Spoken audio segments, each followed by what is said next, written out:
Iran में जिस अमेरिकी मिशन की कहानी की चर्चा पूरी दुनिया में हो रही है, उसका नक्शा कैसे तैयार किया गया, ये सब कुछ हम आपको दिखाएंगे। लेकिन उस हमले के साइड इफेक्ट की तस्वीरें देख लीजिए। ये वीडियो ईरानी नौसेना की तरफ से जारी किया गया है। सूत्रों के हवाले से पता चला है कि ईरान ने अरब खाड़ी में किसी भी तरह की जंग में उतरने की तैयारियां पूरी कर ली हैं। युद्धपोत, मिसाइल लॉन्चर, ड्रोन और रेड बीज यूनिट पूरी तरह अलर्ट पर हैं। बस इंतजार है तो एक ऑर्डर का। लेकिन आखिर पश्चिम एशिया में बड़े इस तनाव की नौबत क्यों आई? इसे समझने के लिए आपको ऑपरेशन मिडनाइट हैमर की वो स्क्रिप्ट समझनी होगी जिसे अमेरिका में लिखा गया। 37 घंटे की उड़ान, 2 पायलट और मिशन फोर्डो न्यूक्लियर प्लांट की तबाही।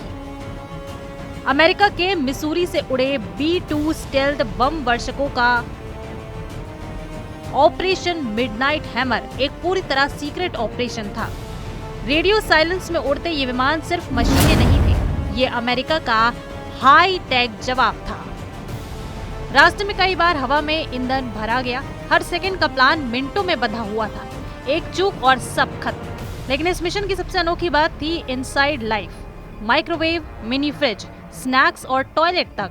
37 घंटे के सफर में यही चीजें पायलटों की ताकत बनी। जब एक पायलट उड़ता तो दूसरा लेटकर आराम करता। लेकिन नींद भी कितनी आती जब पता हो कि अगला टारगेट एक न्यूक्लियर साइट है। B-2 बम वर्षक कोई आम लड़ाकू विमान नहीं, ये वो स्टेल्थ फोर्स है जिसे रडार भी पकड़ नहीं पाता। 2 पायलट, 172 फीट का पंख और $2 बिलियन की कीमत। ऑपरेशन मिडनाइट हैमर में 7 B-2 विमानों ने हिस्सा लिया। सफर में कोई शोर नहीं, कोई रेडियो नहीं, बस एक गहरी रणनीति। जैसे ही ये ईरान के पास पहुंचे, हवा में ही लड़ाकू विमान और सपोर्ट एयरक्राफ्ट से मुलाकात हुई।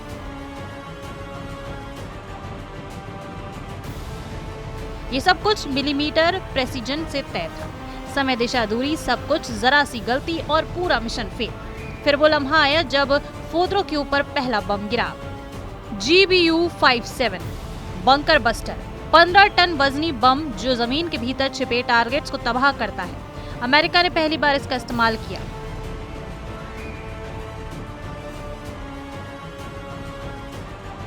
सोचिए, लगातार 37 घंटे एक बंद कॉकपिट में बैठना, ना खुली हवा, ना कोई जमीन। ऐसे में पायलट कैसे टिके रहते हैं? इसके लिए B-2 बम वर्षक में खास इंतजाम होता है। पिछले मिशनों में पायलट अपने साथ कॉट या कैंपिड पैड भी लाते थे। लेकिन इस मिशन की गंभीरता कुछ और थी। ईरान के आसमान में मंडराते इन विमानों को ये भी नहीं पता था कि कब कौन उन पर हमला कर दे। ऐसी स्थिति में मानसिक संतुलन, संयम और प्रशिक्षण सबसे बड़ा हथियार बनता है। यही कारण है कि इस ऑपरेशन को अमेरिकी इतिहास के सबसे जटिल और लंबी दूरी के बम हमलों में गिना गया है। इस ऑपरेशन ने न सिर्फ फोर्डो को तबाह किया बल्कि दुनिया को भी चौंका दिया। ईरान की न्यूक्लियर साइट को इस तरह निशाना बनाना आसान नहीं था, लेकिन अमेरिका ने दिखा दिया कि उसके पास तकनीक, ताकत और टाइमिंग तीनों ही है। जैसी ऑपरेशन की जानकारी सार्वजनिक हुई, राष्ट्रपति ट्रंप ने सोशल मीडिया पर लिखा कि दुनिया में कोई और सेना ये नहीं कर सकती।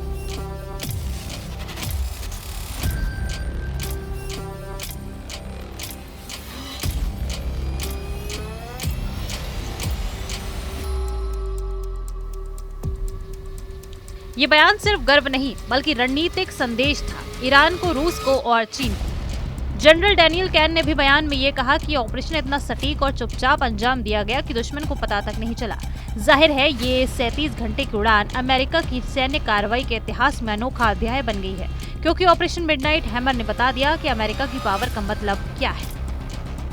इस बीच इंटरनेशनल एटॉमिक एनर्जी एजेंसी यानी IAEA ने ईरान के न्यूक्लियर प्लांट की जांच की मांग की है। IAEA ने ईरान के न्यूक्लियर प्लांट्स तक एक्सेस की मांग की है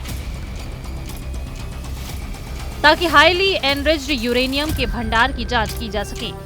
IAEA ने अपनी ताजा तिमाही रिपोर्ट में कहा था कि ईरान ने 60% शुद्धता तक यूरेनियम इकट्ठा कर लिया है। एजेंसी के अनुसार अगर ये स्तर 90% तक पहुंचता है तो तकनीकी तौर पर इससे परमाणु बम बनाए जा सकते हैं। एजेंसी ने इसे गंभीर चिंता का विषय बताया था। हालांकि ईरान हमेशा से कहता रहा है कि उसका परमाणु कार्यक्रम बम बनाने के लिए नहीं बल्कि नागरिकों के इस्तेमाल के लिए है। ईरानी न्यूक्लियर ठिकानों पर ट्रंप के हमले को लेकर कुछ ऐसी थ्योरीज का दावा किया जा रहा है जिसने इस पूरे वॉर गेम को ही पलट कर रख दिया है। कुछ मीडिया रिपोर्ट्स में दावा किया जा रहा है कि फोर्डो में जिस न्यूक्लियर साइट पर अमेरिकी बम गिरा वहाँ पहले से कुछ था ही नहीं, मतलब इस न्यूक्लियर साइट को पहले ही खाली करा लिया गया था। अब आपको बताते हैं कि आखिर किस तरह से अमेरिका ने ब्लैक बर्ड से हमला किया और फोर्डो में परमाणु ठिकाने को तबाह किया। 12 किलोमीटर ऊपर से ब्लैक बर्ड यानी B-2 स्पिरिट बॉम्बर से बम गिराए गए। जब B-2 स्पिरिट बॉम्बर से GBU-57A और B बम निकला तो बहुत ऊंचाई से तेजी से गिरा। सैटेलाइट से कनेक्ट बम सटीक निशाना लगाने में काबिल बनाता है और वो अपने टारगेट की ओर तेजी से बढ़ता गया। ज्यादा वजन से काइनेटिक एनर्जी जनरेट हुई और सीधे जमीन पर हमला बोला।